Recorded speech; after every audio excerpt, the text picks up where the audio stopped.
All right, so I guess now we're going to move over to our distinguished guests. We have Ali Meyer and Chris Appleton, who's going to share with us from their perspectives on the subject. But before we turn it over to them, I would like to read a brief bio, starting with Ali and then Chris.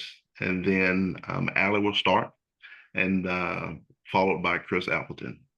So Ali Matarlakuda is the Assistant Vice President of Arts and Wellbeing at the New Jersey Performing Arts Center, where she leads innovative research, evaluation, education, and programming at the intersection of arts and health, serving communities in Newark and New Jersey. She is the co-founder of NJPAC, Rutgers Arts and Health Research Lab, and is leading the first arts prescribing program in New Jersey in collaboration with Horizon Blue Cross Blue Shield of New Jersey. Prior to this role, Ali was an inaugural Assistant Director of Arts and Medicine and Arts Program Manager for NYC Health and Hospitals on the advisory task force for the first social prescribing pilot in the U.S. Culture RX out of Massachusetts and co-author of the Arts on Prescribing Field Guide. You can learn more about NJPAC, Arts and Wellbeing at www.njpac.org/well, and about Ali's art and consulting work at www.alisonmeyer.com. Chris Appleton is the founder and CEO of Arts Pharmacy, a healthcare services company providing social prescribing services to address the dual mental health and loneliness crisis.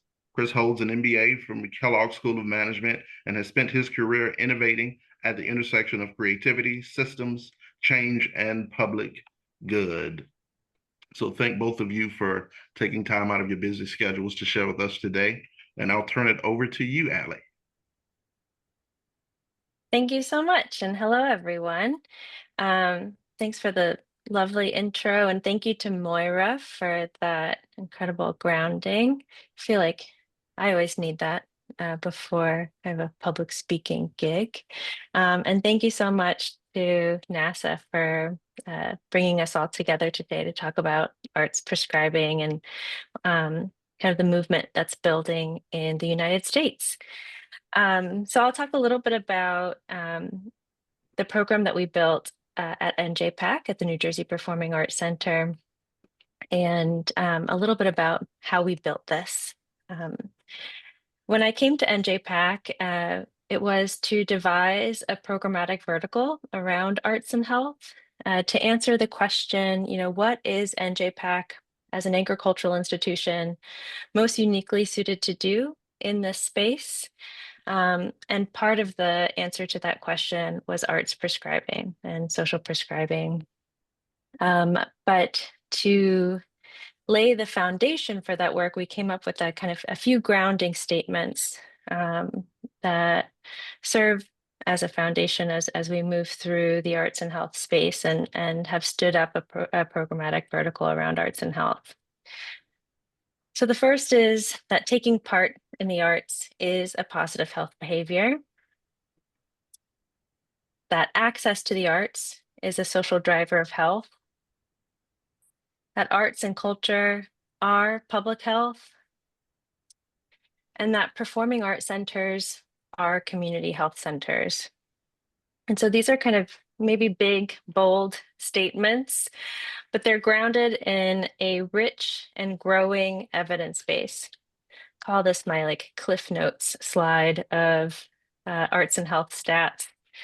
But suffice it to say that there's rich evidence that shows the measurable physical and mental health benefits of arts engagement across abilities and across lifespan. And a forthcoming report from Dr. Jill Sankey and Daisy Fancourt and Randy Cohen from Americans for the Arts shows that actually 76% of Americans say that they would be likely to follow an arts prescription if they received one from their doctor. So I think that's really promising news if we think about supply and demand, right? There's a potential for demand for this work. But also, all this shows that the work that arts organizations are already doing in our communities has health impacts. We don't necessarily need to be doing anything new. We just need to be narrating our work through the lens and through the language of arts and health. So our answer to that question, what is NJPAC most uniquely suited to do? Created a 5 pillars of programming. Among them, the Arts and Health Research Lab, partnership with Rutgers that Michael mentioned, arts and healthcare programming, community-based programming aimed at health promotion, training and education, and ArtsRx. So that's our Arts on Prescription program.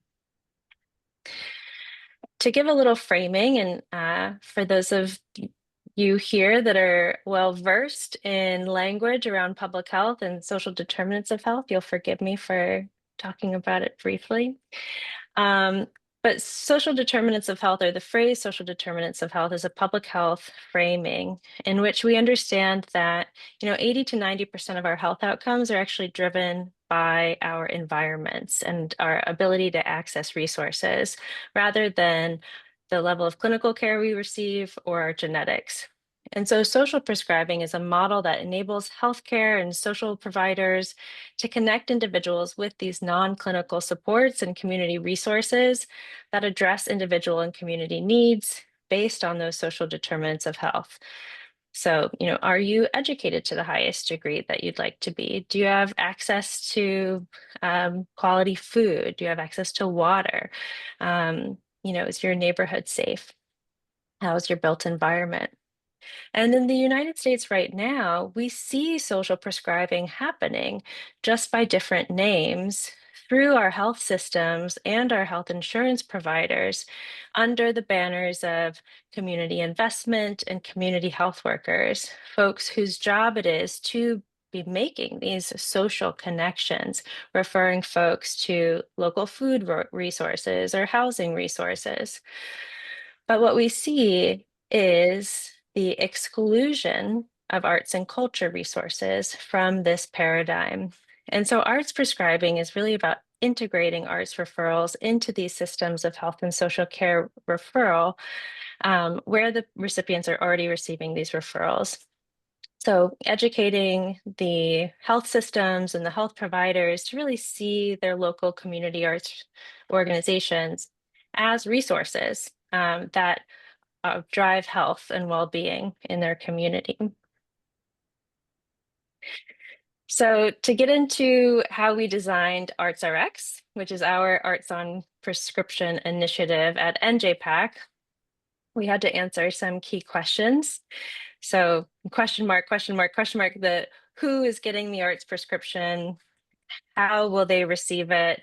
How are they connected to the arts activities? And what types of arts activities will they be connected to? And these are 3 big questions that take time and a lot of iteration to answer and a lot of partnerships to enable. In its most simplified form, the answer is that a health or social care provider creates a referral into the program, that a person on our team at NJPAC, a position called an ArtsRx connector, connects that participant with an arts activity based on both an intake form in which they let us know what types of activities or organizations they're interested in attending. But also a key is one-on-one personal conversations, asking the participant, what are you interested in? What brings you joy? What creative pursuits light you up or might you want to share with family or friends? So that ArtsRx connector is really a key role. And that's the person that then registers them and connects them with the local arts activities. So if this is the simple version, this is the complex version of how that is actually executed. So right now we have 6 referral sources, including behavioral health, case management at Horizon Blue Cross Blue Shield of New Jersey, students at Rutgers Newark, the City of Newark's Department of Health and Federally Qualified Health Centers, RWJ Barnabas Health Federally Qualified Health Centers, Returning Citizen Support Group, which is a support group for formerly incarcerated folks and their families, and our employees at NJPAC now receive access to the program as an employee benefit. Once someone receives a referral, the person completes an intake form, as I mentioned earlier. We have some demographic questions. We have some pre-questionnaires around self-efficacy, social connection, and loneliness. And we ask them about their arts interests and any accessibility needs that they may have. Then they get to have that connection with the ArtsRx connector to choose their arts activity, and they get to go to the arts activity. Thanks to a new partnership with Lyft, we also are able to cover transportation to and from the arts activities for the participants. They never have to pay for the activity. The activity is covered by the ArtsRx program, and they can bring up to 2 guests each time they attend an arts activity. They can choose a new activity each time. So this flow kind of completes 6 times within 6 months. They have 6 opportunities to engage in the arts activities over a period of 6 months. And then we have a final survey where, again, we ask some of those well-being questionnaires, self-efficacy, social connection, and loneliness. And we knew that important to this program would be agency, choice, and being a bolster of our local creative economy here in Newark. And so we didn't want to be the only arts resource that people got to choose from. So we created a coalition of arts organizations all around Newark and Essex County that people can choose from when they're choosing their arts activities. So they can certainly come to see a show at NJPAC. They can also go to a program at the library, multiple local museums, schools of the arts, theaters, etc.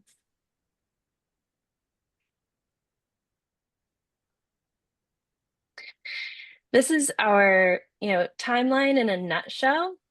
And this is here is kind of just a reminder that this doesn't happen overnight, that this takes a lot of, time, consideration, and planning and iteration. Certainly when we, started the pilot, we didn't have 6 referral sources, and we didn't have, as many arts organizations as part of our referral network as we do today. But it was important for us to kind of start small, iterate. It was also important for us to kind of bring people together to start understanding why arts and culture are valuable health resources, show them that Cliff Notes slide, point to the evidence, and get people all on the same page and using the same language about arts and health. And so one of the first couple of things that we did was hold roundtables to bring key stakeholders together, healthcare roundtables, arts roundtables, to get everyone enthusiastic and excited about working together. It was also really important to us to create a tracking system that is a closed loop referral process. That means that we track someone's journey through the program every step of the way. So for every participant, we can see how many of the 6 arts activities they've attended, if they've attended participatory versus observational activities, dance versus music, how many guests they've brought, and what the average cost of an arts activity is. We built that system in our Salesforce CRM platform. It's also really important to train the people doing referring. So, who's a good candidate for an arts prescription? How do you make the connection? How do you follow up? So all of these, were answers to those questions of, who, how, and what. And it took us a full calendar year just of planning before we launched. And there was we did a year-long pilot phase, but then made a lot of changes before launching year 2. And we just completed year 2 and are going into year 3 of the program. Just a sneak peek at our Salesforce dashboard. So far, we've had 209 participants enrolled or completed, over 1,400 arts activities attended. Interestingly, we see a lot of activities chosen are observational versus participatory. So going to see a dance performance versus attending a dance class, for example. That the demographics that we're serving really mirror our community. So we know we're reaching the folks who really need to be need help in accessing our vibrant arts and culture resources here in the city. We've contributed over $100,000 to local arts organizations by paying full price for every single ticket or registration that we purchase through the other arts organizations. And we received a $150,000 NEA grant, I think about 18 months ago, to expand the program with the city's Department of Health. And we re-granted $50,000 of that to our arts organization partners as a thank you for, being a part of the program. Some early post-program responses results. 100% of participants say that they are now more likely to seek out opportunities to engage in arts and cultural activities than they were before participating in ArtsRx. 100% say that they are usually or always enjoying the arts activities that they are prescribed. And 96% say that participating in ArtsRx has positively impacted their well-being. And the 4% say neutral. It's not negative, but not the 100% right there. We are also really excited to have just gotten our first IRB, which is an Institutional Ethics Review Board approval for our first research studies into ArtsRx. So we'll be looking at our engagement levels, barriers and facilitators to participating in the program, and eventually through our partnership with Horizon, we'll be looking at cost of care analyses and standard of care analyses. So I'll leave you with a couple of key takeaways before Chris talks more about the art pharmacy model and their key learnings.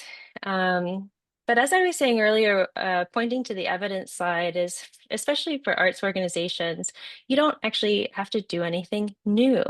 Just everyday engagement in the arts has health benefits to the individuals and the communities that you serve. So, kind of learning the language of arts and health and looking at your work through the lens of arts and health can help you narrate the work that you do in this way.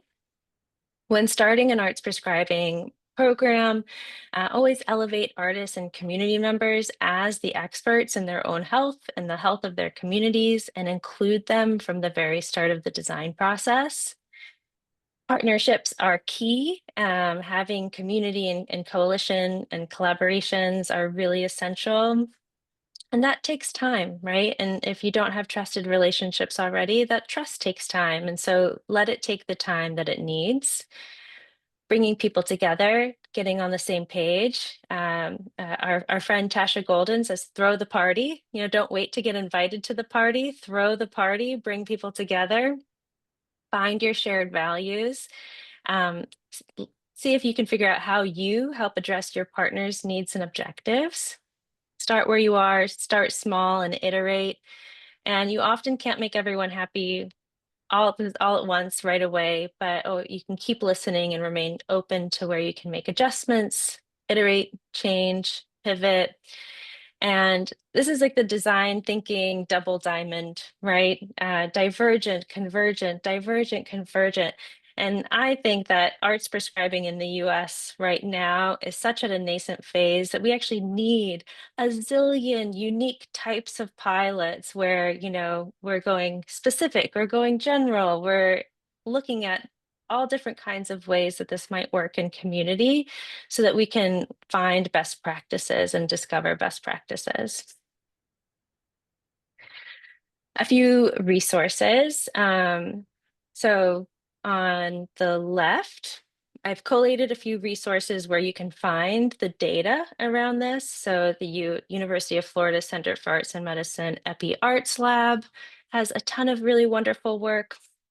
A 2019 WHO report about the value of arts for health, the Arts on Prescription Field Guide, the recent report of learnings from One Nation, One Project, and our Arts and Wellbeing work. And then I curate a digest every month and post it on my Substack of research, headlines, jobs in arts and health, and have worksheets there to help you think through the initial stages of building an arts prescribing pilot program. And one other resource I'll point to that we've created at NJPAC is really designed to build capacity for artists and arts organizations to do more of this type of work, not just arts prescribing, but arts and health more broadly. And so that program is called Access, which stands for Arts and Culture for Community Health Education and Skill Building Series. These are affordable, online, asynchronous courses that are designed to help you do more arts and health work in your community. So that's it for me. I'll stop sharing and turn it over to Chris.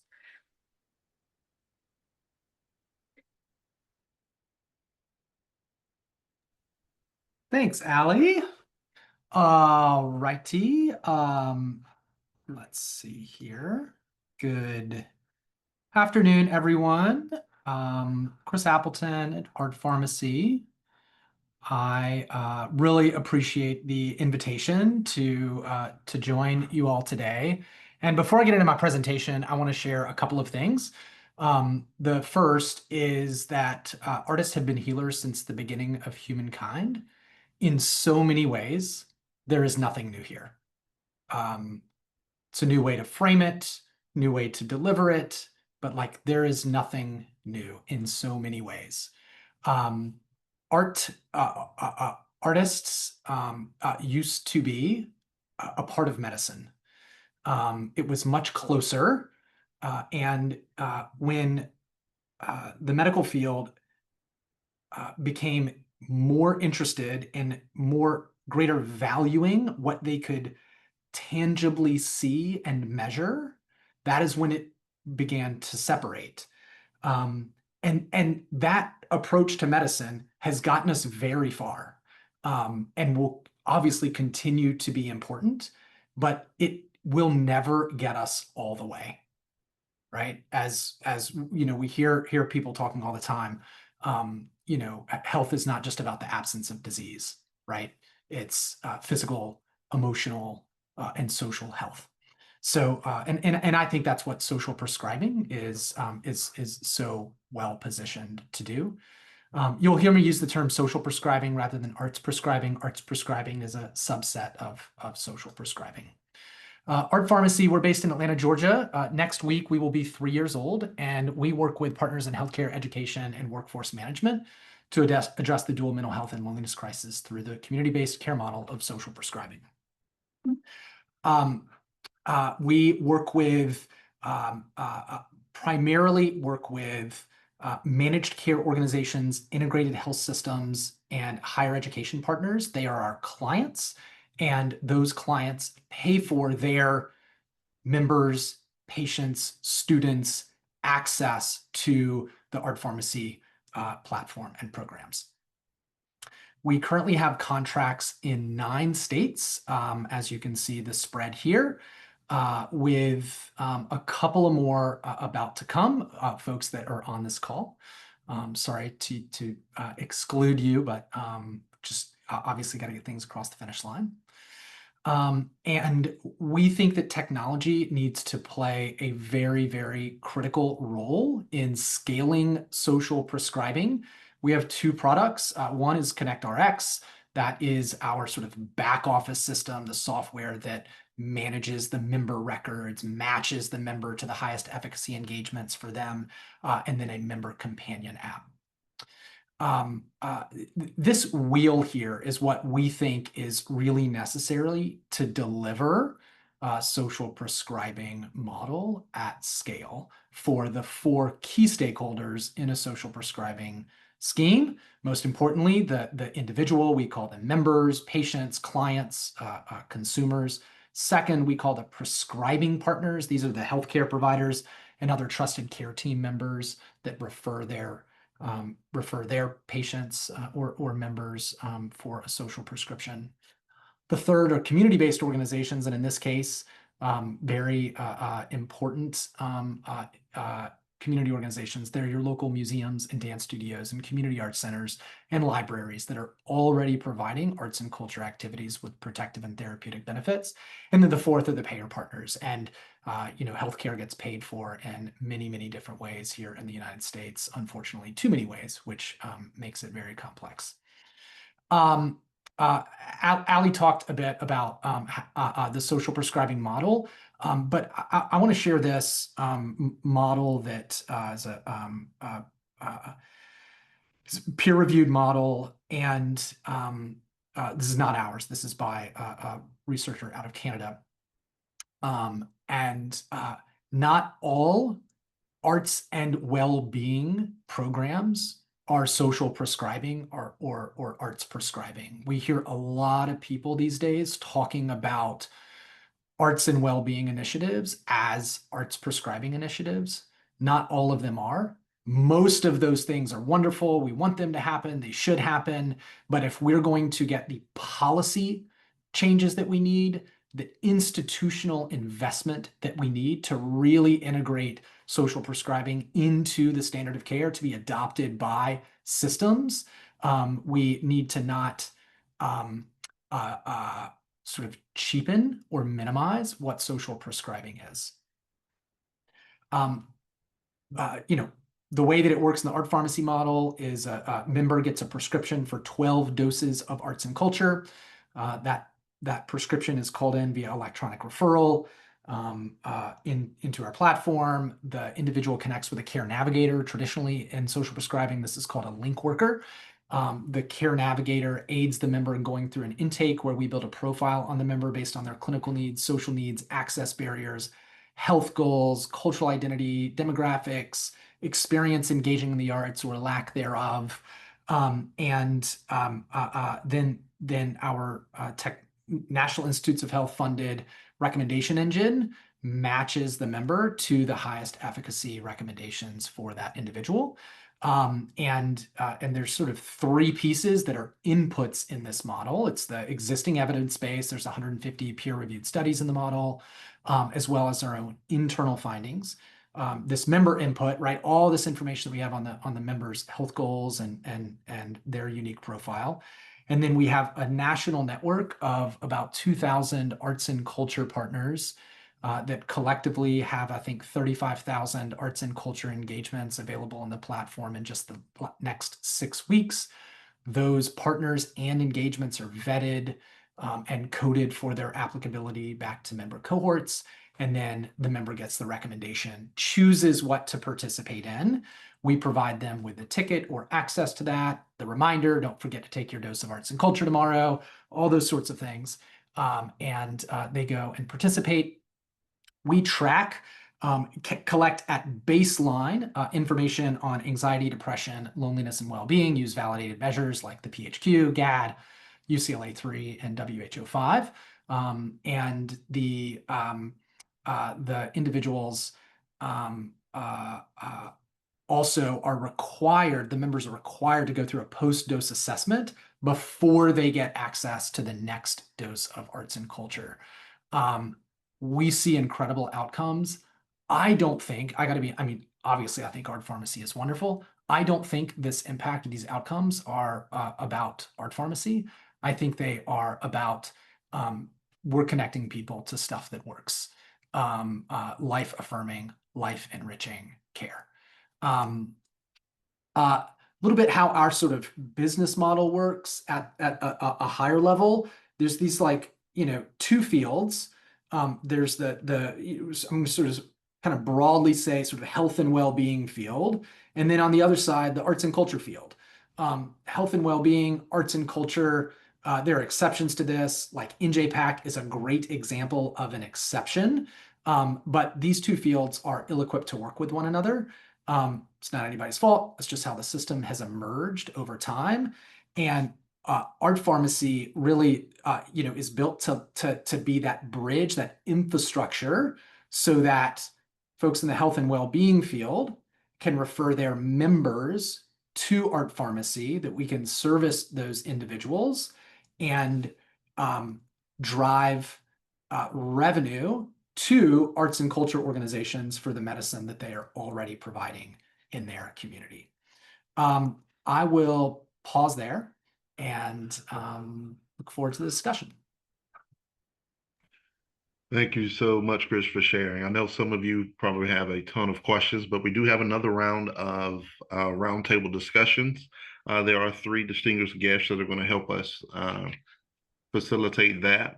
The first is Samantha Clark, who is going to facilitate, or I guess field the questions for the roundtable discussion.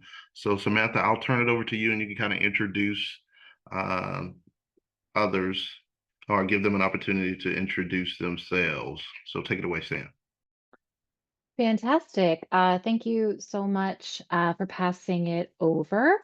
I will just quickly say my name is Samantha Clark. My pronouns are she, her. I am the program officer for arts education and lifelong learning at the New Jersey State Council on the Arts. Thank you all who were able to join us in New Jersey for the Creating Healthy Communities convening at NJPAC earlier this month. It was I'm so grateful that so many of you visited our great state of New Jersey.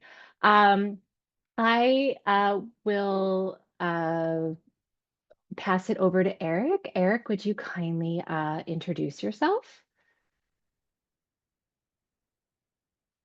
Oop, Eric, we can no longer hear you. All right, here we go. There we go. My name is Eric Holmgren. I work for the Massachusetts Cultural Council State Arts Agency in Massachusetts. We launched our social prescription program in March of 2020, which was not an ideal time to launch anything. But I want to acknowledge my colleague, Kate DeSwabach, who's on this call, who really helped carry that work. We wrote around 1,900 prescriptions in our first 3 years and then realized the demand outweighed our need and then took the opportunity to pause, take a year into a search for someone to scale this program and landed on our partners at Art Pharmacy. Wonderful. Thank you. Stephen, would you also kindly unmute and introduce yourself?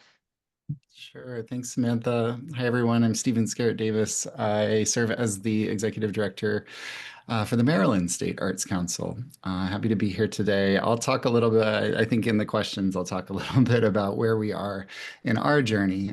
But just to say, we are very early in our social prescribing journey. Wonderful. Well, let's go straight into that. Stephen, would you kindly share what does your social prescribing program look like at your state arts agency? And if you can kind of look outward, what role do you think a state arts agency can play in social prescription? Yeah, it doesn't look like anything at the moment. If you'll notice on Chris's map, Maryland was not highlighted. Maryland, if you know what it looks like, we're right under Pennsylvania, hugging around the District of Columbia. We are just contracting. We're in the contracting process with Art Pharmacy. So just to kind of give some context, I'd been interested in social prescribing and had been following along with the good work of our colleagues in Massachusetts. And then the presentation in San Juan at the NASAA convening in San Juan was really just so compelling. And that's when we started in earnest talking to Chris and Art Pharmacy about bringing social prescribing to Maryland. And I think something that Michael Bobbitt with Mass Cultural Council continues to bring up, and something I want to highlight for everybody. He brought it up at NJPAC at the convening a couple weeks ago, is really focusing on strength and understanding that a social prescribing program takes a lot of resources. It takes a lot of specialized knowledge. And I think everybody who works in a state arts agency here that's embedded within state government fully understands the constraints, and adding a position, adding a new program is not a small undertaking or something that you can do overnight. And just looking at the realities of where we were in Maryland, there was no way to add positions and programs to what we currently do. So what was attractive about Art Pharmacy is the work that they had done in Massachusetts, in which we will benefit from and boldly steal from Massachusetts. That is a sort of fully formed model that hopefully we can plug into and scale, and the technology is there, the expertise is there. So we're kind of leaving that expertise, or leaning on the expertise of Art Pharmacy for a lot of what we plan to do, and then leveraging our expertise as a state arts agency, our connections throughout state government, also our connections with our arts partners to get buy-in from the arts sector. But just in terms of timeline, Chris came and presented in March at our March council meeting. And then in the budgeting process for the current fiscal year, we built into the budget a contract with Art Pharmacy pending the awarding and the acceptance of our NEA funds. So once we were able to do that, I think one of my first emails was to Chris to get the contract started. And here we are, the end of October, waiting on procurement, but I'm sure you all can appreciate that. We do have a procurement exemption in Maryland, which has made the process shorter than it would be otherwise, but it's still pretty lengthy. But we're eager to get started very, very soon. I love that. And something I love so much about the NASAA network is that we can steal and borrow freely from our partners, and it's encouraged. So, Eric, tell us how we can steal from you. What does social prescribing look like in Massachusetts? And how do you see state arts agencies, what their role can be within a social prescription plan? Yeah, so let me say, please don't share this with our governor, but you are all welcome to steal anything you want from the Commonwealth of Massachusetts as it relates to this program. I really think that the more entities that are involved in this, the more visibility it has, and it minimizes risk. So much of new adoption is about minimizing risk, both for patients, for providers, for funders. So I think there are three roles a state arts agency can play. One is resource development, one is business development, and one is network development. So network development, start at the end. This is something that's an easy lift for state arts agencies. We're in touch with the arts organizations and the artists on the ground. And so connecting them to an entity like Art Pharmacy is something that we're naturally able to do. There's really no staffing involved. It's just inherent knowledge that staff already has. Business development really leverages your position in state government to go to other entities and find funds. I think one of the important things to think about in social prescription is that philanthropy is the catalyst. It is not the sustainer. We want arts organizations to be paid for the value that they provide. So this is not a philanthropic problem. It's a business problem. So for example, and Chris can talk more about this, health insurers are paying for arts prescriptions in Massachusetts, but it's not just health insurance. The Department of Public Health has invested in a program. One opportunity I encourage all of you to seek out is the Opioid Relief Fund. The Opioid Relief Fund is funding from any entity that was involved in the manufacturing, distribution of opioid drugs. It's private funding. 60% of it is at the state level, 40% is at the local level, and a lot of municipalities are having a hard time figuring out what to do with those dollars. And in Massachusetts, with the support of our pharmacy, the Commonwealth approved the use of opioid relief funds for arts prescriptions in one of our communities. That is a funding line that will not go away anytime soon. It can't be cut. Resource development, the third piece, really leverages the position that state arts agencies have with other funders. As a state arts agency, you can talk with other funders in a different way. And so it's an opportunity to have a conversation and build these kinds of opportunities to be that catalyst. Again, not that long-term support, but to be that catalyst, especially at a local level. Ali talked about having zillions of pilots. I think the impact of arts prescription is really local, but I think we need to be able to scale it to be effective as both as a movement and for the patients who are in need. I mean, there's so much, we all know about the mental health pandemic. It's been around for a long time. We just started talking about it. So I think state arts agencies are uniquely positioned because those three things, resource development, business development, and network development, really are inside of our core competencies. And what we end up doing as an end result is creating a new revenue stream for arts organizations. That does not happen every day.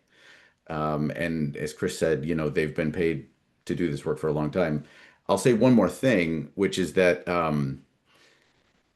Chris mentioned that the arts and health have been a part of this for a long time. That going back to the beginning of time, it's just been this way. The question that we run into, I know there's issues in procurement and all of those kinds of things, but in talking with health insurance companies, with chief medical officers, we put money aside during our pilots to train doctors about the value of health. we've yet to hear a no. There is not a no from any public agency, from any private entity. The question is not if we should do this, the question is how. And so when we think about building our social prescription efforts, we need to find an answer to the how question. People want to integrate the arts, they just don't know how to do it. For us, the solution at scale was our pharmacy, because again, as a state arts agency, we can't operate a program like that, right? We fund programs. So I will leave it there. Oh, wonderful. So along these lines, there are cases that have to be made, right? To form partnerships, to get approvals. Stephen, you mentioned, come into the council, come into the board, like making this presentation, making this pitch. We'll start with you, Eric, and then we'll go to Stephen. How did you make the case to do this work? Who did you have to bring in to give you those yeses? Yeah, I mean, I'll be honest, like we were literally laughed at one meeting when we said we wanted insurance to pay for this, and then we found other willing partners, right? So honestly, I wish the answer was a really strategic, thoughtful pattern, but at the beginning it was just a hustle and to just do it. I think Tasha was right. Dr. Tasha Golden, like you create the party, we just did it. And we learned a lot along the way. I think that you've got to get out there and build partnerships and think about it with scale in mind. Again, you're not going to hear a no, but you're going to hear a yes. I will say that the one thing we need to do better as a sector is that we talk a lot about the arts as a universal language, but we don't speak the language of other sectors well at all. When we're talking with other partners, if it's the opioid relief fund, what are the things that keep them up at night? What are the problems that they're wrestling with? What does success look like for them? When we're talking to health insurers, what does success look like for them? And frankly, at this point in our sort of arc of time here, we're talking about dollars and cents. And there's really good data from the Canadian Institute from Social Prescribing. They found that for every $1 they invest, they save $4.32. There's a great publication in Canada about that, and we're seeing similar indicators in the data we have in Massachusetts. So we need to take our passion for the arts and translate it into language that aligns with other sectors. Thanks, Eric, and so much validation on what you said. Also, you give me the names of the people who laughed at you. I'll take care of them. You just let me know. They're no longer in office, so that's good. Oh, we'll see. My work's already done. Stephen, how did you make the case for a social prescription program in Maryland? I have to give credit to Massachusetts and to all of the work that's been done in other parts of the country and by Art Pharmacy to kind of put the language together. But I've kind of stolen those talking points, and when I've used them, and no matter what audience I've talked to, I've gotten an immediate that sounds like a great idea and let's do it. It does help that this is percolating and bubbling up in other areas. There are other people in Maryland talking about this already, and so when we go in, it's not always we're not always the first people talking to folks. I will say that I have not talked to any insurers yet, but when that question is brought up in conversation, and I can point to the dollars and cents that the savings in the long term, it makes a pretty good case, and I'm hoping that insurers in Maryland will be receptive to that, and the partnerships that Art Pharmacy already has nationally would also help there. I also want to say that the timeline that Chris and his team have put together, it's a 2-year timeline to build an ecosystem, and includes all of these includes time for all of these conversations, and to build the case with partners and build these partnerships across the state. So I'm kind of doing the low-key field work right now as we wait for this contract to go through. But my conversations have all been really easy and really positive, and I'll say the board was on board immediately. Yeah. It's great to hear. State arts agencies are a unique system, and we all face unique challenges both within our states individually, but also just collectively working within state government. Eric, are you seeing any specific capacity issues or challenges that are just that you're facing just because of the way we operate as a state arts agency? No, and that's because we operate as a state arts agency in an ecosystem. And in that ecosystem, the biggest driver of costs in every state in the United States of America is healthcare.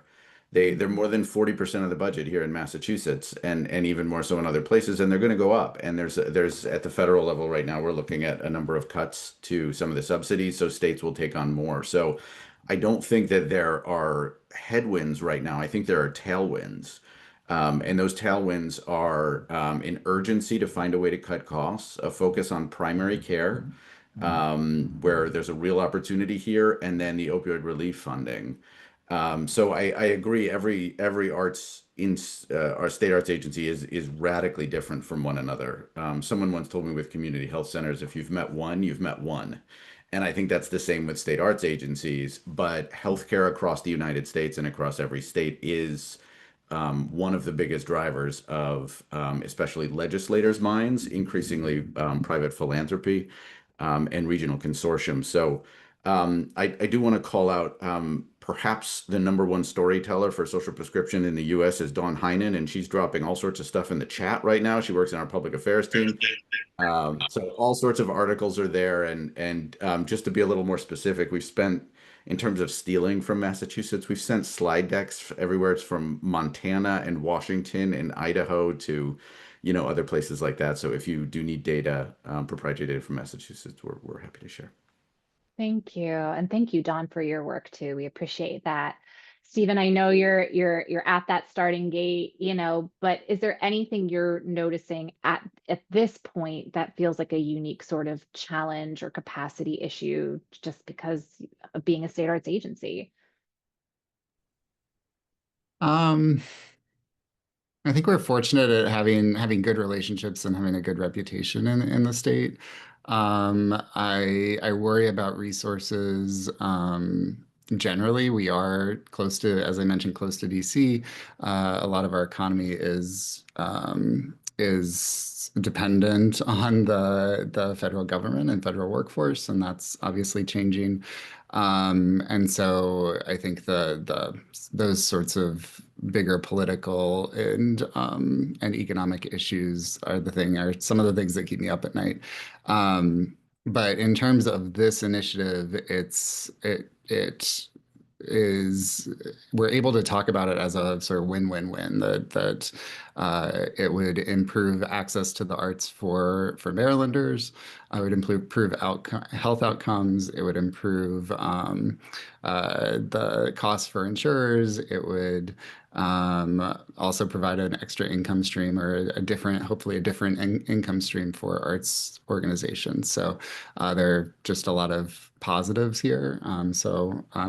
Fingers crossed, knock on wood, we're good to go and go forward boldly. Wonderful. I'd love to invite Ali and Chris to join Eric and Stephen as we continue our questions. And as they join us, this might be a great question for Ali. It was from Deirdre in the chat. Deirdre Darden, which is a great name, main character energy with that name. I love it. Deirdre asks, how do you select the prescribed art programs or events to include in your social prescription program? Ali, that might be a great one for you to take. Sure. So for us, it was about, partnering with trusted local arts organizations in Newark and Essex County. And, at that arts partner roundtable, the pitch was, like I said earlier, you don't have to do anything new. We want to just send folks to all of the programs that you're already providing, and really build your audiences through the program. And we want to pay you full price for every program or every ticket that we purchase. It was an interesting question actually from Horizon early on about, will we ask for discounts for buying in bulk, so to speak, which is like a very reasonable perspective from, an insurance company. And we said, no, thank you. We really want to value the work of the artists and arts organizations that are providing this service to their community. And so for us, because, I think it would be different, or could be different depending on the structure of your pilot or your program's approach, and what your hopeful outcomes are. For example, there's a program, out of Wake Forest, that's starting an arts prescribing pilot, looking at just older adults and their care partners. So, the programs that they might prescribe might be more specific in nature because their population is more specific. Our population was more general, and so we wanted to really have all arts as accessible to the participants in our program. So just to say that our answer is unique to our program, and another program might discover a different path. Love that.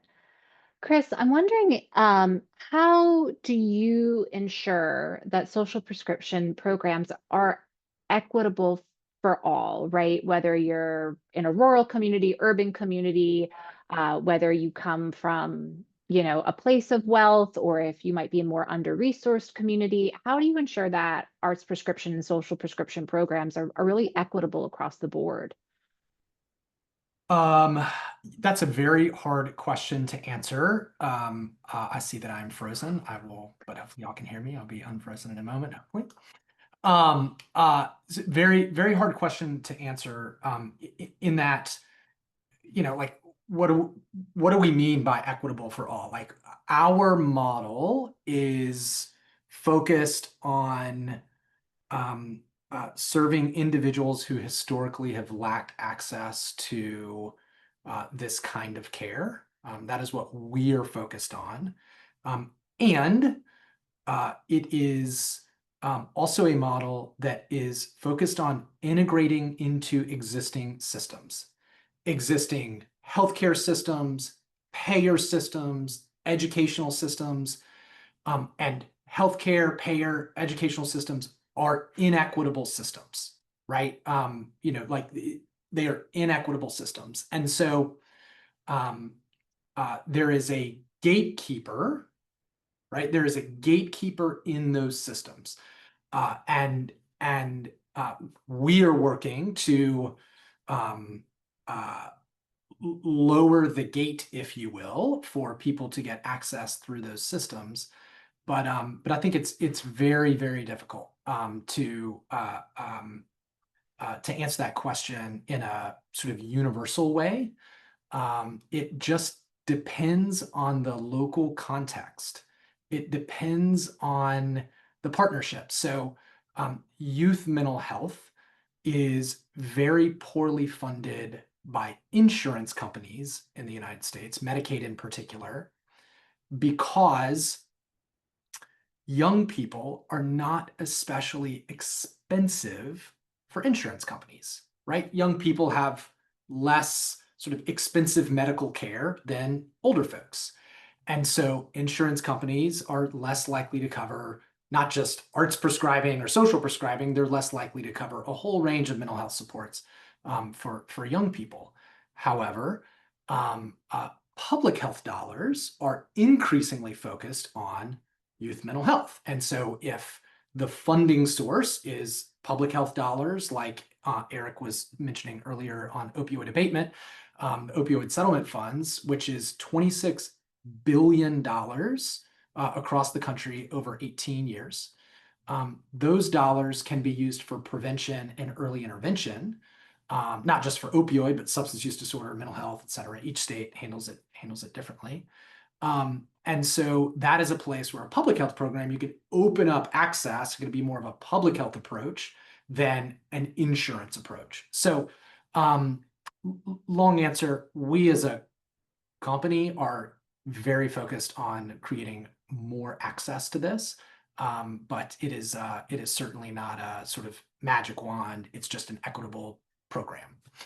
Thank you, Chris. I appreciate that. I lobbed a hardball at you, but I'm so grateful for the response. Is there anyone else who'd like to take a crack at that one? How can you try to ensure equal access across your state, your regions, your city, to this type of programming.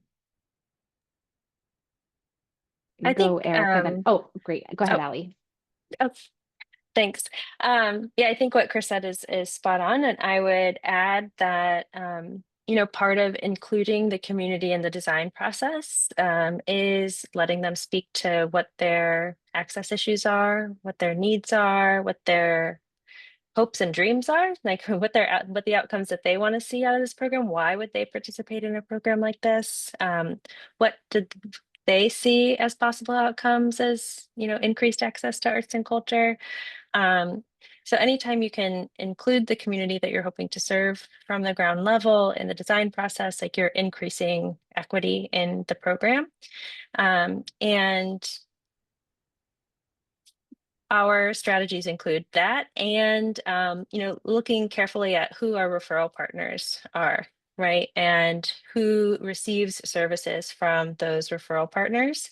And then how we train the folks doing the referring to suggest arts RX or to write that arts prescription. So I think there are a couple of strategies in implementation and design that can be leveraged. Great. Eric, did you also have a response? Ooh, you went quiet on me again. Sorry, I think there's an onus not just on the. I think Chris accurately identified the barriers on the medical side, on the arts organization side. Like our we have struggled with equity as a sector for a long time, and have made great strides and continue to work, and we need to continue to do that. And as state arts agencies, we need to continue to do that as well. And again, this is where I think state arts agencies make great partners, because we're able to reach deeply into our states to find culturally relevant opportunities. In Massachusetts, my colleague Lisa Simmons, I saw on this call, she oversees a network of local cultural councils. So, Lowell, Massachusetts has the second highest population of Cambodian people in the United States.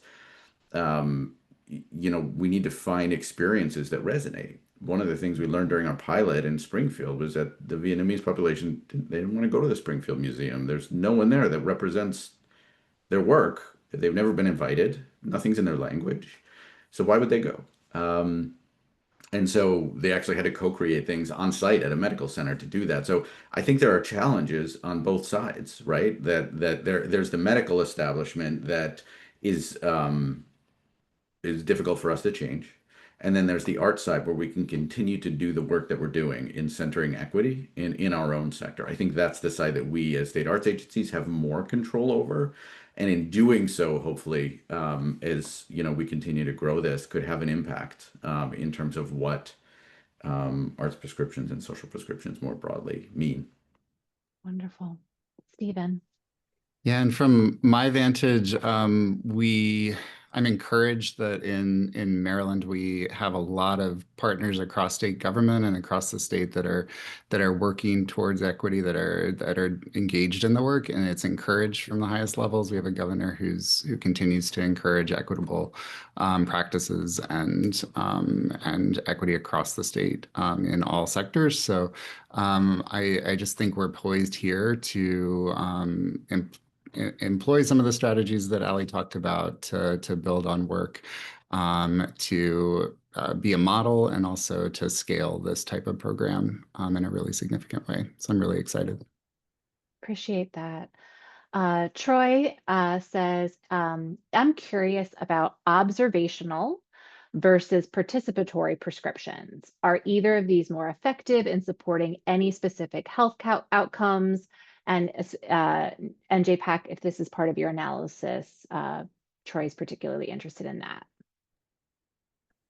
Sure. So not from our analysis directly, but what we see in the literature and the research and the evidence is that, both participatory and receptive activities impact health and well-being, broad strokes, that they do so through different mechanisms, right?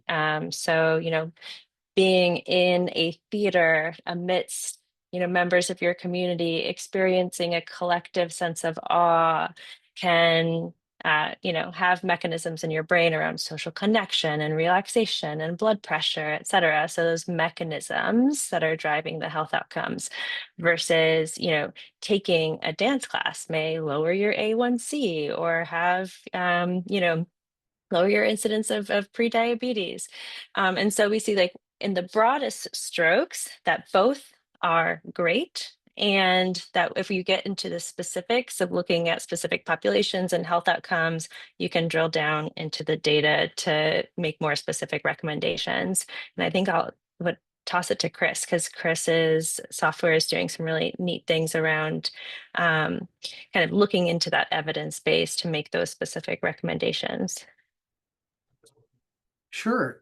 We have a lot of data on this, and the sort of answer is it just depends. And the example that I like to give to sort of make it real for people is that there's sort of an assumption that that the participatory or active engagements, right, being engaged in the art making is or the creative experience is in some way more effective. And the example I like to give is this: you tell my 72-year-old father to go, who does not think he has a creative bone in his body, to go to an intro to guitar class. He says, no thanks, take a hike. You tell my father to go to a concert with his friend on Friday night. He says, awesome, tell me when and where. Like, which one's more effective? The one he participates in or the one he doesn't participate in, right? It is about meeting individuals where they are. We shouldn't center the care model around what we want people to participate in. We should center the care model around the evidence base and the agency and choice that individuals need to engage in the kind of care that is most suitable for them. We are as healthcare consumers increasingly asking for personalized or even precision medicine for our physical health, but for our mental health or social health, you get discharged from the doctor or the hospital. It's like, here's an 8.5 by 11 piece of paper. Good luck. That's not the way to do it. The way to do it is to have many options for the individual and to personalize the recommendations for them. Thank you both. There was a question from Suzanne about finding case studies on the work that is being done. I popped in the 23 case studies report from the Epi Arts Center. Does anyone else have any other resources that might be helpful for someone? Eric, I see you. Yeah, I mean, Ellie mentioned the field guide for social prescription that Mass Cultural Council and University of Florida partnered on, and Ellie was a huge part of that. There's some good information in there about the data that needs to build it. I think we need more of this, frankly. I think case studies are a great way to learn. And so this conversation, listening to Allie speak and then hearing where Stephen's at in Maryland, I think these are the case studies that exist right now, kind of in this space. So the more that we can all create and share, the more we lift each other up. Great. And I popped that in the chat too. And that also comes with like an hour-long webinar, which is like really helpful to help support the guide. Can Chris or Eric talk about art pharmacy in rural states? So thinking about Western Massachusetts and how the scale is slightly different. I'll turn it over to Chris for the solution. That's the hard part. I'll just name the problem. I think the problem of social isolation and loneliness can be worse in rural environments, even though it's not as densely populated. I don't know that the numbers are that different. The problem is transportation, right? The problem is the distance, and so our pharmacies had some really interesting solutions to that. I'll let Chris talk about. Yeah, transportation is the big issue. It's not. We found it's not lack of arts engagements or arts activities in rural communities. Like, artists are everywhere, and sometimes we need to match the teaching artist with venues and community spaces that maybe don't present as arts organizations or arts venues on the face of them.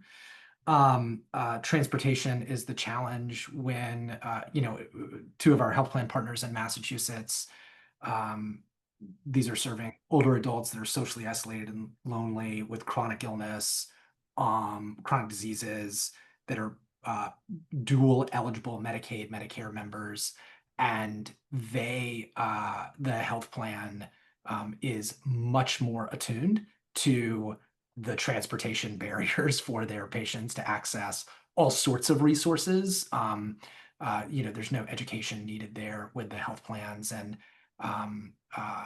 we partner with either rideshare vendors like Lyft and Uber Health, and the health plans have their own non-emergency medical transport providers that we don't pay them. The health plan pays them, but we have a operational partnership with them where we get access to those services to get people to these community-based activities. And virtual plays a role for rural communities, but it also plays a role for urban communities where individuals are homebound or otherwise can't be out in the community. Wonderful. Thank you. With the time we have left, I always love to end conversations on our blue sky. What is the thing that if we could dream the highest, the biggest, the most expansive, we would like to see? So thinking about arts on prescription, what is your blue sky? I'll start with Allie and then we'll go to Stephen and we'll work our way around. Oh, come back to me. Oh, I actually, well, it's so funny. I just made a slide that wasn't in my presentation, but I made it for something else the other day that was like this hourglass of thinking about arts prescribing in the US and kind of opportunities that are, this double-edged opportunity and challenge. And I think that, also like thinking about a kind of social ecological model of scale from like individual all the way through communities, policies, and culture. We will need systems and policy. We will need Medicare and Medicaid and insurance carriers to be able to cover arts as covered services the way they cover other social determinant of health related healthcare and gym memberships and things like that, right? And so that's like a supply enabler, and we need a demand enabler. If you saw an ad that was like, this new pill gives you, higher social connection, lower loneliness, lower depression, less risk of early mortality, less risk of cognitive decline, we would know that jingle by heart, right? There would be so much investment in it. And so I think also as a society, and a challenge that I've heard other folks name is that that our healthcare is driven by, folks coming into the doctor's office and saying, like, where's the pill that can fix this? And so,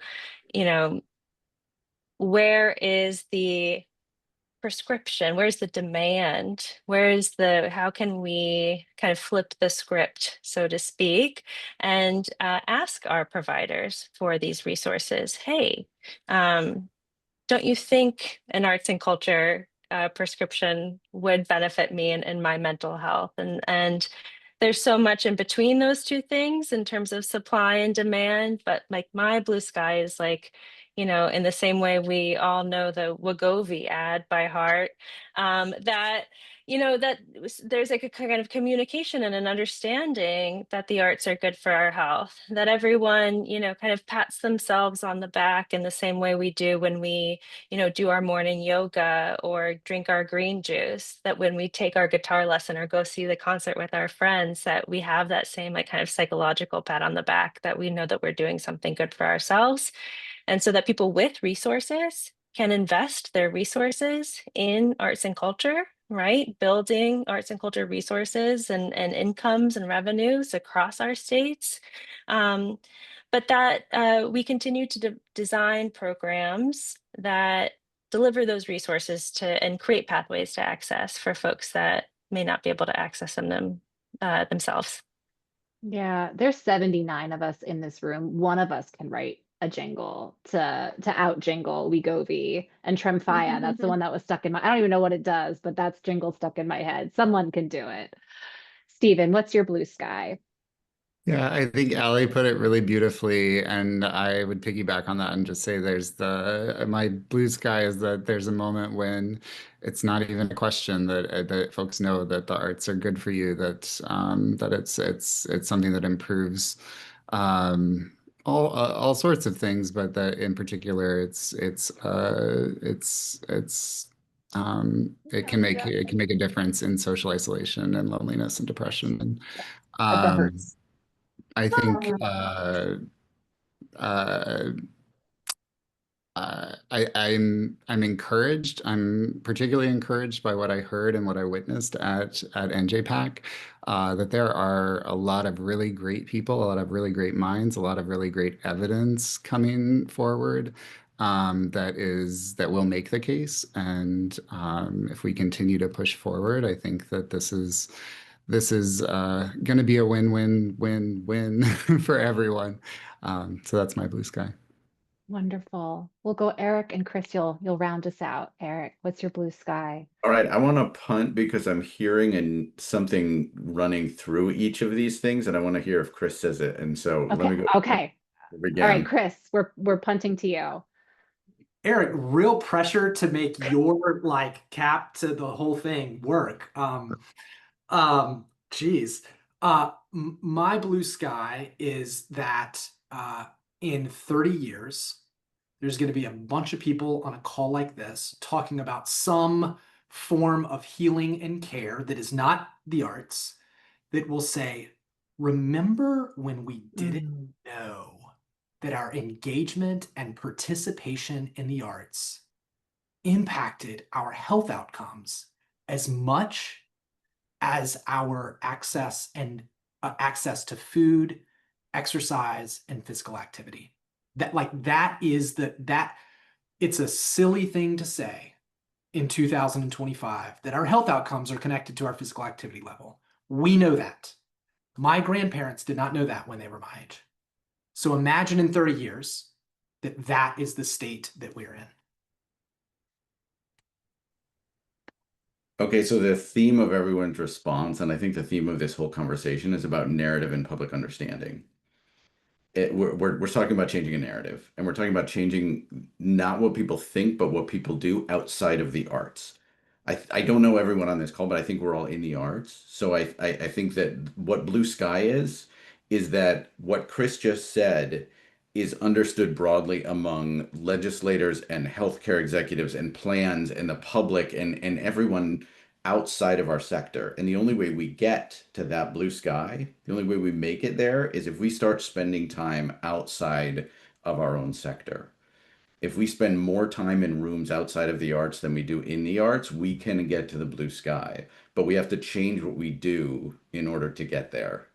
Otherwise, we're going to kind of stay in the same place, and we'll never quite get to that blue sky. I think it's an ad campaign. It's a narrative thing.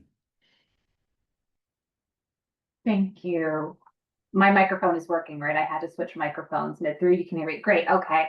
Thank you all so much. I'm so excited that when we are all in our retirement homes in 30 to 35 years, Chris, we can laugh at all the work that we did and be so grateful. Thank you all for joining us. Mr. Michael Curtis, I'm going to send it back to you to close this out today. Absolutely. I am so full with information.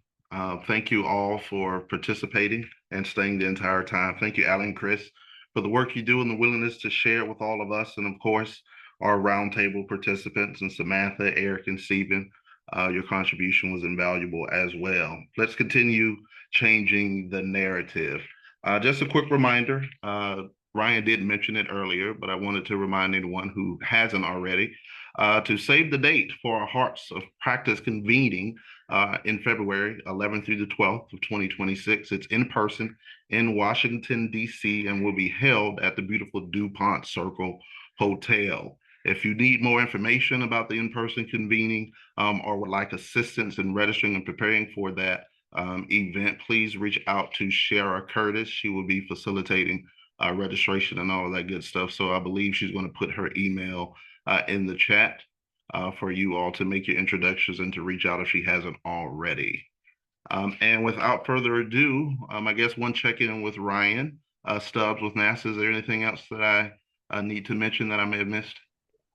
No, that's great. Thanks so much, Michael, and thanks to all the participants. Really fruitful and informative conversation, and we'll look forward to more in the future.